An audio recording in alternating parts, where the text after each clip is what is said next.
How's it going, y'all? Time Smash MTG, and today we're here to look at 5 new decks I curated for Jumpstart Historic Horizons. Jumpstart Historic Horizons is a Jumpstart event that is bringing in a ton of new cards to Historic format. Some of them reprints, some of the things have been in sets like Modern Horizons or Modern Horizons 2. Some of them are cards that are brand new to Magic, never before seen, with new to mechanics and all that kind of thing. Another thing, real quick, if you're not already, you're already following me on here, so I'm assuming you probably follow me on Twitter. But if you don't follow me on Twitter or TikTok, do so. I'm closing in on 1,000 followers on both platforms. All y'all support be very welcome over there. Twitter.com/TitansmashMTG and on TikTok, I'm TitansmashMTG. So pretty easy to find there. So we're going to jump into 5 different decks here for Jumpstart or Historic Horizons. See how they go. A few words of warning just before we start this. For one, with this set, the way it's kind of built, I do think it's, I don't want to say predatory necessarily, but it's kind of predatory because you can't just buy these booster packs. So I would say maybe wait on crafting these things until you know for sure if this is going to be good. Especially some of these decks. I got one at the very end. It's kind of spicy. I know a lot of people might be wanting to try it, but crafting is going to be a nightmare, and I honestly don't think it's going to be anything like super amazing anyways. But I know people kind of want to see it. But I'd hold off on crafting a lot of this stuff until you know it's going to be playable. There's some things that are pretty safe, or like just really good cards all around. Things like Seasoned Pyromancer, stuff like that. But as a whole, maybe wait a little bit on some of this stuff just so you know that you know it's going to be seeing play, because this isn't like normal sets where you can just buy booster packs of it and get those cards. Like, you're going to have to really grind for these, spend a lot of money. It's not a great way to achieve these. So maybe it'll prove me wrong and it won't be as bad as I think it is, but I would say wait until the set's out a little bit. Wait until we know what the decks are you want to play and go from there. Another thing, I'm sure there are much more optimal versions of some of these lists here, or just better lists overall. But I mainly wanted to try some either new archetypes or update ones that just really haven't got to see play in a long time and just make them a lot different here. Because the set does bring a lot of really cool things to the table and make some archetypes that were like kind of bad maybe actually have some legs now. So we'll look at 5 of these decks here. If you've got a deck you want to show off, let me know in the comments. You can post it in my Discord. Maybe if I get enough deck list submissions, I'll make another video showing y'all's off. But enough yapping. Let's get into deck number 1 here. Some Mono White Human Company. Let's go. So first deck we got here is some Mono White Human Company. And I know people, I mean, MTG Joe out there is going to say, Mr. Streamer, it's not Mono White because you're playing green for company. But you know what I mean. But let's take a look at this here. In the 1-drop slot, we have 2 Dauntless Bodyguard, just a solid 2/1 Savannah Lion. Sack it, give something indestructible. Whole playset of Thraben Inspector, just a 1/2, make a clue token when it enters the battlefield. Great card, good human to have. Let's look at the new card we got here. An Esper Sentinel is a 4 of. Esper Sentinel, seeing modern play. This card is fantastic. For those of you who haven't seen it, it's a 1-mana 1/1 Human Soldier. Whenever the opponent casts their first non-creature spell each turn, draw a card unless that player pays X, where X is Esper Sentinel's power. So in certain matchups, like for one, this has to be a removal magnet. If it's not being removed and they try to do things like Expressive Iteration on 2 or something, even Thoughtseize you even, they can't pay that mana, you just end up drawing a card. You get so much value off this thing. And the beauty of it is, if you start buffing it up with counters, whether it be Thalia's Lieutenant, maybe Benalish Marshal makes it more powerful, then all of a sudden that X amount they have to pay is even stronger. So Esper Sentinel here is an easy 4 of and a great addition to humans in Historic. So going to the 2-drop slot here, I'm playing 2 Handwire Militia Captain. This is a 2-mana 2/2 Human Soldier. At the beginning of your upkeep, if you control 4 or more creatures, transform Handwire Militia Captain. And this makes Westvale Cult Leader. This is Star. Westvale Cult Leader power and toughness are equal to the number of creatures you control. At the beginning of your end step, put a 1/1 white and black human cleric creature token onto the battlefield. So this thing comes in as a 2/2. Meh, nothing crazy there. But this is a Coco deck. We're trying to put a lot of bodies on the battlefield. When you do get to transform this thing into something that can go really, really tall, it helps because this deck wants to go both wide and tall. This card kind of does it all here. Only a 2 of, because this deck doesn't play like back in the day. A standard of this card was really scary because you were playing like 16 to 20 different 1-drops. We're not that low to the ground on this time, so this may not be a card the deck even wants. But I think as a 2 of, it's worth a shot there for sure to try it out. Rounding out the 2-drop slot here, we have a whole playset of Luminarch Aspirate, just a fantastic card. 2 Thalia, Guardian of Thraben, get that tax on, make it harder to deal with your creatures. We got a new, other great human, one of the best humans ever printed, Thalia's Lieutenant. If you haven't played against Thalia's Lieutenant or with it, you don't know how good this card is. This is a 2-mana 1/1. Whenever Thalia's Lieutenant enters the battlefield, put a +1/+1 counter on each other human you control. Whenever another human enters the battlefield under your control, put a 1/1 counter on Thalia's Lieutenant. So not only does Thalia's Lieutenant help when you're going wide, putting a 1-1 counter on everything when it enters the battlefield, it also works the other way around where afterwards, every human you play, boom, you put a counter on Thalia's Lieutenant. Again, like I said before, you're going wide and you're going tall, helping out on all assets here. Just Thalia's Lieutenant, just such a house of a card. And the beauty of it is, it's not legendary. I feel like cards like this is something you'd expect to be legendary, but they're not. So just imagine like hitting two of these off a collected company, all the counters there. They put the triggers on each other. It's just stupid good. We're playing a whole play set of Bannerless Marshal here because again we're mono white. The only green here is for the collected company, and I could see some spots where maybe that green does hurt us a little bit whenever we're trying to play this on 3. But hitting this off collected company, such a powerful hit. So let's look at another spicy inclusion here. We're playing 2 of Blade Splicer. This is 2 and a white for a 1/1 Human Artificer. When Blade Splicer enters the battlefield, create a 3/3 colorless Golem artifact creature token. Golem creatures you control have first strike. We don't care. Nice to know that your 3/3 has first strike though whenever this on the battlefield. But anytime you can hit one creature and put 2 bodies on the battlefield, when it's off Coco especially, dumb. And I imagine these places where again, say you somehow hit 2 of these, you're paying 4 mana instant speed to put 4 different bodies on the battlefield. Just so good. To finish us off here, a whole playset of Elite Spellbinder, Fantastic Human. This thing has proved its worth in Coco decks. And finally, we get one more new toy here for the set, and this is Ranger Captain of Eos, another powerful card for humans. This is the 3 mana 3/3 Human Soldier. When Ranger Captain of Eos enters the battlefield, you may search your library for a creature card with a converted mana cost 1 or less, reveal it, put it into your hand, and shuffle your library. Sacrifice Ranger Captain of Eos. Your opponents can't cast non-creature spells this turn. Ranger is so good because for one, I mean, you're getting a 3/3 for 3. That's already fine. You get to search up a 1-drop so you can get your Dauntless Bodyguard if you think you need to protect something. You can get your Esper Sentinel if you want to be able to tax them when they're trying to do stuff. You can get your Thraben Inspector if you want to make that clue token and have another thing a card draw. But that bottom text on it, sacrifice it, and they can't cast non-creature spells this turn. Say you get your board all nice and wide, but the opponent's just sitting there. They have their Damnation, they have their Wrath of God, their Extinction Event, their Shadow's Verdict, whatever they want to use. Doesn't matter. On their upkeep, you sack this. They can't cast a spell this turn. Boom. Good to go, baby. So otherwise, we're playing the 4 Coco there, and that's it. Otherwise, that's what we got. Mana base, super simple, because again, we're mostly white here, just splashing green for Coco. And maybe we even have too much green in there already, but I think it's pretty good where it's at. But that's what we got. So that's what we got with this deck. Mono white, Human Company. Let's take a look at another deck. Let's go. So deck number 2 here is the 80 card Yorion deck. We got some Bant Blink. Restoration Angel being printed into the format, as well as Soul Herder, means we have a lot of viable Blink things here. So let's go ahead and jump right into it.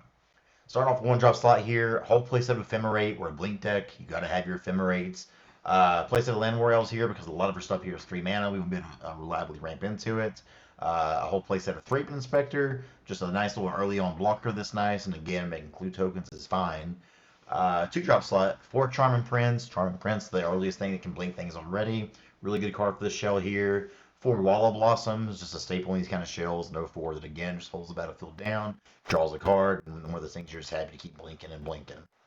3-drop slot, 2 Deputy of Attention. Get rid of some of those pesky tokens for good. Get some of these troublesome creatures or permanents off the battlefield on the other side of the field. A whole playset of Elite Spellbinder.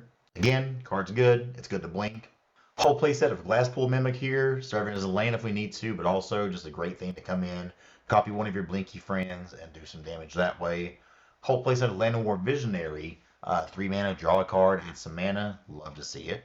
Whole playset of Skyclave Apparition, one that's a little bit awkward to blink because you do make, you give them a token back when you're blinking this, but still, just trading, usually if you're trading whatever their thing on the other side of the field is for a token, that's a trade you're winning most of the time. Let's talk about some new cards here, though. 2 of Soul Herder. Soul Herder is a 1 white and a blue 1/1 spirit. Whenever a creature is exiled from the battlefield, put a +1/+1 counter on Soul Herder. At the beginning of your end step, you may exile another target creature you control, then return that card to the battlefield under its owner control. So at your end step here, you're basically going to do the Thassa things. That's why I'm not playing Thassa in this deck, because again, we just have a reliable way to do this at the end of every turn. This maybe should be a 4 of here. I've just got it as a 2 of right now, because as much as I do love this card, a 3 mana 1/1 when it enters the battlefield just gets answered in so many different ways. I'm playing 1 of Asika's Chariot here, which may seem kind of crazy, but I absolutely love the idea, especially since we probably have other creatures on the battlefield anyway, to play the Chariot, crew it up, and then a Soul Herder or Restoration Angel, whatever you want to do, you can then blink the Chariot, have it come back down, make some more cat tokens, and just keep on getting that value generated and go really, really wide. Hopefully set a Restoration Angel because that's the whole reason we're playing this deck now. If you've somehow never seen the card, 4 mana, 3/4, flash flying. Again, that's already just really good stats on its own. When it enters the battlefield, exile target non-angel creature you control, then return that card to the battlefield under your control. Blinky, blinky, blinky.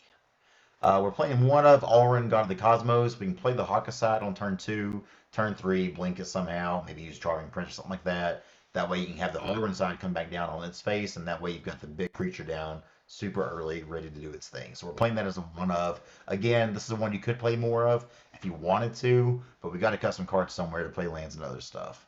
Finally, I'm only playing 2 Thragtusk, and it feels wrong because I feel like Restoration Angel and Thragtusk is like the thing you used to do in Standard whenever people played that. I didn't personally play Standard at that time, but I've heard the stories, Kyle.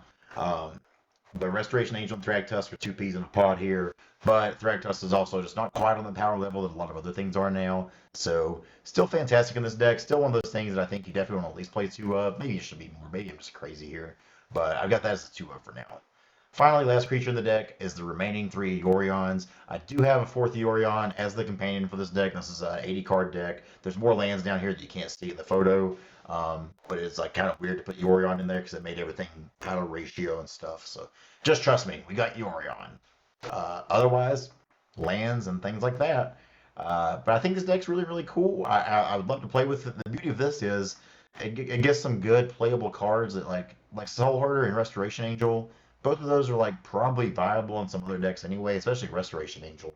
So I think this is one that if you wanted to craft it, especially if you own all these other cards, it's a pretty safe craft. So I say go for it. So that's deck number 2 here. Let's go ahead and take a look at deck number 3. Let's go. So next up is another travel deck here. This is a deck that's not really got to see a lot of play in Historic. It saw like some fringe kind of jank play, but it's just never been a tier 1, tier 2 deck. But it got some weapons now, and this is Merfolk. So we got some Merfolk Company. Let's take a look at the deck list now. We have 2 Benthic Biomancer and 4 Kumana Speaker. Nothing new there. These cards are great. 2 Spell Pierce, because I do think just 2 Spell Pierce. Like Spell Pierce is a card this deck really wants to play cards like this. I think just Spell Pierce is kind of perfect for it. But let's get to the fun stuff here. Let's look at the new cards. So we've got Shoreline Scout. This is the new 1 mana 1/1 Merfolk. Whenever it enters the battlefield, you may exile a Merfolk card or a land card from your hand. If you do, conjure a Tropical Island card into your hand. So this, enters the battlefield. If we got another land, we just trade that in for a Tropical Island. Easy peasy. You can also trade a Merfolk if you're short on lands. But the beautiful part of this is for almost any case, a Tropical Island is better than anything else you can play. So that's great. As long as another Merfolk enter the battlefield under your control this turn, it gets +1/+0. Nice new card here. Easy for them. Playing a whole play set of Master of the Pearl Trident. This is a blue 2/2 Merfolk. Other Merfolk creatures you control have +1/+1 and have Island Walk. Talking about a throwback here. Island Walk is they are unblockable as long as a defending player controls an island. So certain matchups here, you slam this down and just start attacking with your team and don't even worry about it. So yeah, Master of the Pearl Trident here. Very good addition to this deck. Another Lord for it, which is just what they needed. It was another Lord, especially for 2 mana. So good card here. Blue is a little bit tough, but we do have plenty of blue sources in the deck. Playing a whole playset of Unclaimed Territory to make it happen, so definitely a good card and one you want to see here. Whole playset of Merfolk Branchwalker. I know the card's kind of boring, but sometimes it's a 3/2 when it comes to the battlefield. Other times it draws you a land. Can't really beat that. Whole playset of Merfolk Mistbinder, because again, Lords are good, and you want to have Lords in the deck. Still in the 2-drop slot here, we have Silvergill Adept. Being able to draw a card, because we play so many Merfolk in this deck, you should always have their Merfolk in hand. So when this enters the battlefield, draw a card for a 2/1. Not too bad for 2 mana. Play 1 Glasspool Mimic here, just again, if you need that land, it's there. If you want to copy one of your Lords or something like that, boom, you got it. One card that got added, I think this was in Historic already, but I don't remember for sure, but Mero Regery, 3 mana 2/2, other Merfolk creatures you control get +1/+1. It's just Lord City over here. Also, whenever you play a Merfolk spell, you may tap or untap target permanent. So, really good creature here to be able to get those last remaining blockers out of the way, swing face, get the opponent dead. Also playing 2 Kamina, Tyrant of Rosaka. We already know what this card does. It's a staple in these Merfolk shells. We're going to play 2 of them here. Finally, one of the last creatures here, and one of the coolest ones, is Savellum of the Sea and Sky. This is a 3 mana 3/4. That's already a really good stat. Legendary Merfolk God. Seville in the Sea and Sky has indestructible as long as you control 2 or more Merfolk. You're probably going to. Whenever it attacks, draw a card. The other Merfolk you control have Ward 1. Big hit off company here. Big, great creature. All your Merfolk having Ward 1 is nice. Again, this Merfolk's just annoying. They buff their team so fast. They have War, they have Protection, they have the counter magic. Just so many ways to just annoy the crap out of you. So that's what we got here with it. Otherwise, we got the Cocos and we got some lands. Pretty short and simple here. Just a really sweet deck. I think this is one that got a lot better with this set and may have a real chance of seeing some play. You have plenty of counter magic in the sideboard you can use, so watch out for Merfolk. It may be a thing now. Let's take a look at another deck. Let's go. So next up here for deck number 4, we have some Rakdos Pyromancer, a deck that already exists in the format. It's pretty good, but it got some really nice toys here as well that I wanted to try out. Now, I'll go ahead and tell you, I don't play this kind of archetype a lot. If you want to see somebody play this really well, John Ramos, when he plays this, is really good at it. And I'm sure he's looking at this now and being like, you didn't put this in here. This is wrong. But he's a good dude, so go watch him play it and learn about it. And he's more knowledgeable than I am. But we'll take a look at my list here to show you what I think we should play. Start off here, I'm playing 2 Bone Shards. Again, a new card here. 1 mana Black Sorcery. As an additional cost to cast a spell, sack a creature or discard a card. Destroy target creature or planeswalker. 1 mana, easy, efficient removal. We have a lot of things here. We don't really care if they die or not. And a lot of times, if we want to get Delirium on for Dragon's Rage Channeler, maybe some things in hand that we want to discard. So we can discard that card, kill anything, they'll go about our day. We're playing a whole playset of Chromatic Spear here, just a way to be able to, on 2, to pay the 1 in sack, get to add some mana when we need to. Draw a card. It's an artifact for Delirium, which is important in the shell. I think it's a pretty easy 4 here. Just why not play it, you know? Speaking of Dragon's Rage Channeler, we have a whole playset of that in here as well. Those of you who haven't seen this in Modern, this card's a powerhouse in Modern, but it's just a red mana 1/1 Human Shaman. Whenever you cast a non-creature spell, surveil 1. It has Delirium, and as long as there's Delirium, it has +2/+2, has flying and attacks. Each combat is able. Turns out a 3/3 flyer for 1 mana is pretty dang good. Whole playset of Faithless Looting here, 2 Fatal Push, 2 Inquisition of Kozilek, 4 Citrus Supplier, 4 Thoughtseize. New card here, 2 Unholy Heat. We got all kinds of 1-drops in this deck. For those of y'all who haven't seen Unholy Heat, this is 1 mana. Instant, it deals 2 damage to target creature or planeswalker. But if you get that Delirium online, have 4 different card types in the graveyard, it does 6 damage. 1 mana, instant speed, do 6 damage. That's a lot of damage, especially in red. Card's great.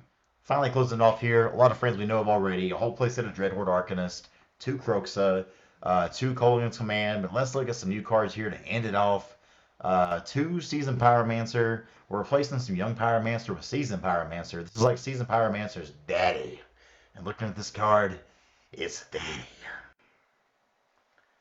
Seasoned Pyromancer is 3 mana 2/2 Human Shaman. When there's a battlefield, discard 2 cards and draw 2 cards. For each non-land card discarded this way, create a 1/1 red elemental creature token. Pay 5 mana, exile Seasoned Pyromancer from your graveyard. Create 2 1/1 red creature tokens again. So this card kind of just does it all. It's card filtering. It puts 3 bodies on the battlefield for 3 mana, and then you can exile late game with some instant speed creatures on the battlefield. Card's great. It's a mythic. It's a powerhouse in Modern for a reason. You want to play it. Finally, the last card in here is one that probably shouldn't, and I don't care what y'all say though. I'm putting it in here. This is Goblin Dark Dwellers.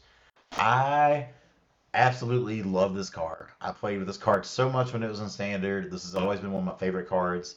It's a nostalgia point for me, but it actually fits pretty well in the shell. It's a 5 mana 4/4 with Menace.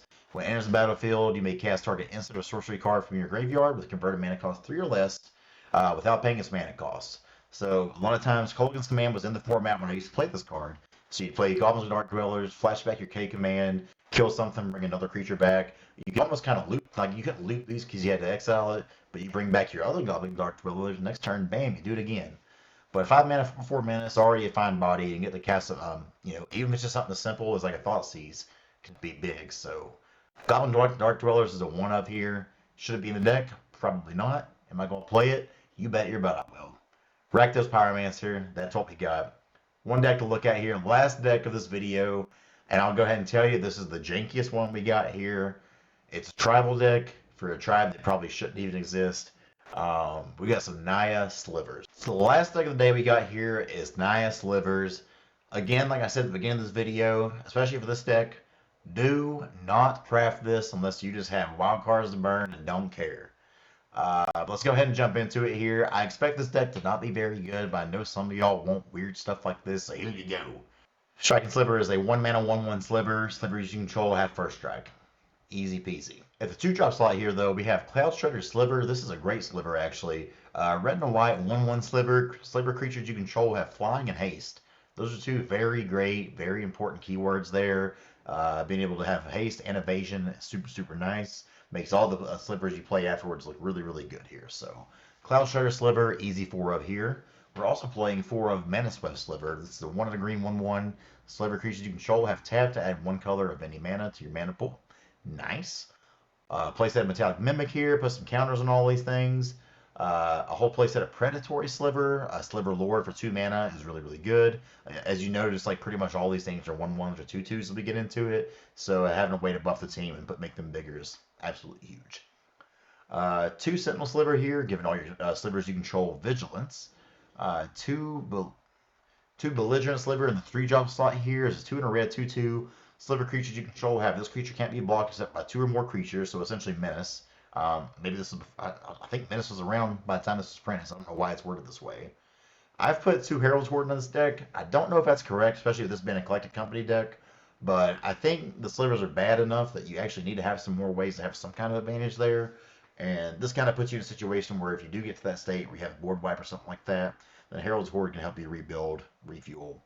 And you still have something like 27 or 28 hits off of slivers here, I counted. So still plenty of Collected Company hits. Whole playset of Realm Walker here, playing slivers off the top. Been a company hit here, very important. 2 of Spiteful Sliver. This is 2 in a red 2/2. Again, another one. I think this is from MH1. But sliver creatures you control have, whenever those creatures deal damage, it deals that much damage to target player or planeswalker. So it's just a good way to have extra reach there. Makes blocks for your opponents very, very awkward because any damage they deal to your creature is being dealt to them too. So very nice. A big way for you to attack through big board states. Finally, the only thing that doesn't get hit off a Collected Company creature-wise here is 3 of Boneside Sliver. But I see the worlds where, like, you know, on your turn 4, you collect a company, you do that end step, and then your next turn, drop the Boneside Sliver. All your slivers have double strike, and then you just kill somebody. Dang it. But that's what we got here. The rest of it here is just lands. We do have Sliver Hive, which is also a new thing coming in the format. So kind of cool to have that here. Again, also we're playing Jegantha because the Companion's free here. Why not? Like I was saying before, I don't expect this one to be very good. But I know some of y'all want this weird, weird stuff, so here you go. So that's what we got here. 5 new decks for Historic, Jumpstart Horizons. If y'all got some decks you want to see, let me know in the comments what you brewed up. I'd love to show them off if we get enough submissions. But I'm looking forward to seeing what y'all are playing. Again, there's a lot of new stuff coming in the format, but I wouldn't be surprised if some of the same stuff that was already really good just kind of remains. But there's so much stuff coming in. I do expect to see some pretty big changes that could be sweeping. So watch out, world. But that's what we got here. Thank you all for watching. Thank you so much for the support, as always. And again, follow me on Twitter. Follow me on TikTok. And you're already here on YouTube, so if you're not subbed already, please consider subscribing. Thanks for the support, y'all. Love y'all.